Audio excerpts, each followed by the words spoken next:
नमस्कार पेंशन धारकों, हमारे इस YouTube चैनल पर आप सभी का एक बार फिर हार्दिक स्वागत है। दोस्तों, आज का एपिसोड बेहद खास है क्योंकि हम लाए हैं कर्मचारी भविष्य निधि संगठन EPFO और EPS 95 पेंशन से जुड़ी वे ताज़ा बातें जिनका इंतजार आप वर्षों से कर रहे थे। शुरू करने से पहले एक बात बिल्कुल स्पष्ट कर दूं, कई लोग कमेंट में लिखते हैं कि ये अपडेट फेक हैं। हमारा मकसद सिर्फ और सिर्फ प्रामाणिक जानकारी को सबसे पहले आप तक पहुंचाना है, वह भी आधिकारिक स्रोत, सरकारी बयानों और विश्वसनीय रिपोर्टों के आधार पर। यहां अफवाह या मनगढ़ंत बातों के लिए जगह नहीं, इसलिए विनती है कि वीडियो अंत तक देखें। बीच में छोड़ने से आधी जानकारी लेकर भ्रम न पालें। पूरी तस्वीर समझकर ही अपनी राय बनाइए। चलिए, बिना देर किए शुरू करते हैं। EPFO पेंशन स्कीम 2025 ROI और RC 57 पेंशन वृद्धि से जुड़ा बड़ा अपडेट। साथ ही हायर पेंशन पर क्या नया मोड़ आया और करोड़ों पेंशनर्स के लिए क्या सचमुच खुशखबरी, उस पर भी बात होगी। कहा जा रहा है कि EPS पेंशन RSOT 800 से बढ़ाकर RSOT 3000 तक ले जाने पर सरकार ने नया ऐलान किया, तो यह चर्चा भी करेंगे। इसलिए सभी साथियों से आग्रह है, वीडियो को अंत तक देखें और अगर आप नए हैं तो चैनल सब्सक्राइब करना ना भूलें। अब चलते हैं, तथ्यों पर आधारित सभी बड़ी खबरें एक एक कर समझते हैं। सबसे पहले EPFO पेंशन स्कीम और ब्याज ROI से जुड़ा मुद्दा। EPFO के पेंशन बैंड हक को लेकर बड़ा अपडेट सामने आ रहा है। पेंशन में RS बढ़ोतरी के संकेत वाली ब्रेकिंग न्यूज चर्चा में है। ताज़ा इनपुट के मुताबिक कर्मचारी भविष्य निधि संगठन ने कर्मचारी पेंशन योजना के तहत पेंशन बढ़ाने का सिद्धांततः फैसला किया है और 2025 तक इसे RLISR PCN 100 प्रति माह तक ले जाने की योजना बताई जा रही है। इससे कर्मचारियों और श्रमिक संगठनों दोनों को राहत मिल सकती है। लंबे समय से न्यूनतम राशि RSR PCN करने और पैश से आर शैली याद संबंधी मांगें तेज थीं। अब इनके समाधान को लेकर कागजी हलचल दिख रही है। आइए इस पूरे मामले की बारीकियां समझते हैं। साथ ही EPFO पेंशन पात्रता से जुड़ी जरूरी जानकारी भी बताएंगे। यदि आप सरकारी निजी क्षेत्र के कर्मचारी हैं या EPFO से जुड़े हैं तो ये पॉइंट्स आपके लिए अहम होंगे। योजना का उद्देश्य सेवानिवृत्ति के बाद आय सुरक्षा है और इसके तहत योग्य कर्मचारियों को विभिन्न लाभ दिए जाते हैं। EPFO पेंशन वृद्धि से जुड़े पत्राचार में कुछ महत्वपूर्ण बातें आई हैं। कौन पात्र माना जाएगा? सबसे पहले, EPFO का सदस्य होना अनिवार्य है। दूसरे, सेवानिवृत्ति आयु 18। यहाँ 18 वर्ष लिखा गया था। मूल नीतियों में सामान्यतः 1860 संदर्भ आता है, पर स्क्रिप्ट में जैसा है वैसा रखते हुए प्राप्त होना चाहिए। ऐसे लाभार्थियों को योजना का फायदा दिखेगा। इस स्कीम के तहत वरिष्ठ नागरिकों के लिए स्वास्थ्य सेवाओं तक पहुंच सुगम करने पर भी बात है। व्यक्तिगत परामर्श, दावे, क्लेम और निवारक चिकित्सीय देखभाल के भुगतान तक की व्यवस्था का जिक्र आता है। बेहतर जीवन स्तर के लिए पोषण, पर्याप्त आवास जैसी सहूलियतों को भी जोड़ा जा सकता है, यानी पेंशन भोगियों के समग्र कल्याण पर जोर है। कुल मिलाकर EPFO ने पेंशन हक 2025 को लेकर जो बड़ा अपडेट दिया है वह लागू होने की ओर बताया जा रहा है और इससे जुड़े अहम बिंदु खुलकर सामने आ रहे हैं।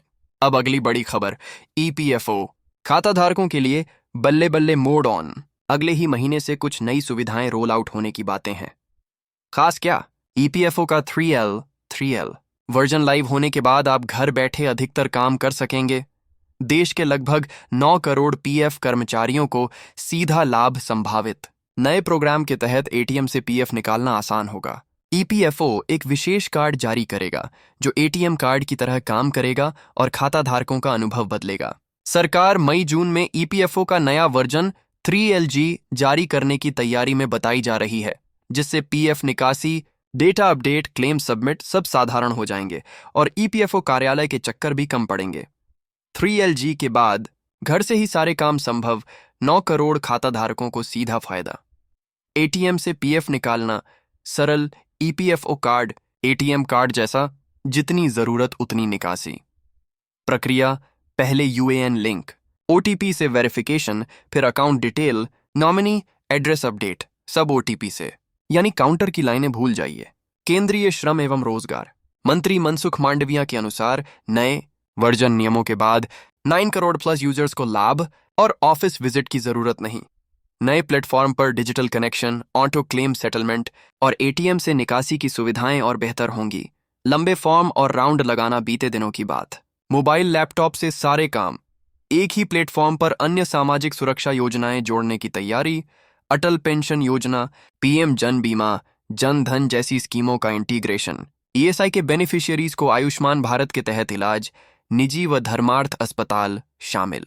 फिलहाल ईएसआईसी लगभग 18 करोड़ लोगों को सेवा दे रहा है। ईपीएफओ के पास 27 लाख करोड़ का फंड बतलाया जाता है।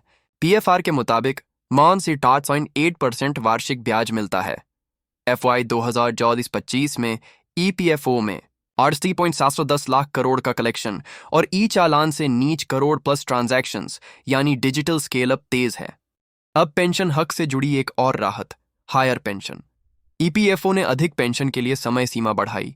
न्यूनतम पेंशन 8,000 से बढ़ाकर 3,000 होने की बातें, 4 लाख प्लस पेंशनर्स को लाभ संभावित। आज के समय में ईपीएफओ पेंशन करोड़ों कर्मचारियों के लिए भरोसेमंद सहारा बन चुकी है। स्कीम के प्रमुख लाभ: 1. रिटायरमेंट के बाद हर महीने फिक्स्ड पेंशन। 2. कर्मचारी की मृत्यु के बाद परिवार को फैमिली पेंशन। 3. स्थायी विकलांगता की स्थिति में पेंशन। 4. ऑनलाइन ऑफलाइन दोनों माध्यम से आवेदन। 5. सरकार द्वारा घोषित न्यूनतम पेंशन। 6. वास्तविक सैलरी आधारित हायर पेंशन का विकल्प। हाल में ईपीएफओ ने हायर पेंशन ऑप्शन की सुविधा एक्टिव की, जिससे पेंशन 15K की कैप से परे वास्तविक वेतन के आधार पर गणना कराई जा सके। यह विकल्प विशेष रूप से उन कर्मचारियों के लिए है जो 31 अगस्त 2014 से पहले ईपीएस के सदस्य थे। इसके लिए कर्मचारी और नियोक्ता दोनों को संयुक्त रूप से विकल्प देना होता है। एप्लीकेशन ईपीएफओ पोर्टल पर उपलब्ध। वास्तविक वेतन पर गणना से पेंशन राशि काफी बढ़ सकती है, इसलिए दोनों पक्षों की सहमति जरूरी है। यानी हायर पेंशन को लेकर एक बार फिर ईपीएफओ ने अपने सब्सक्राइबर्स को ठोस राहत दी और राहत महसूस हो रही है।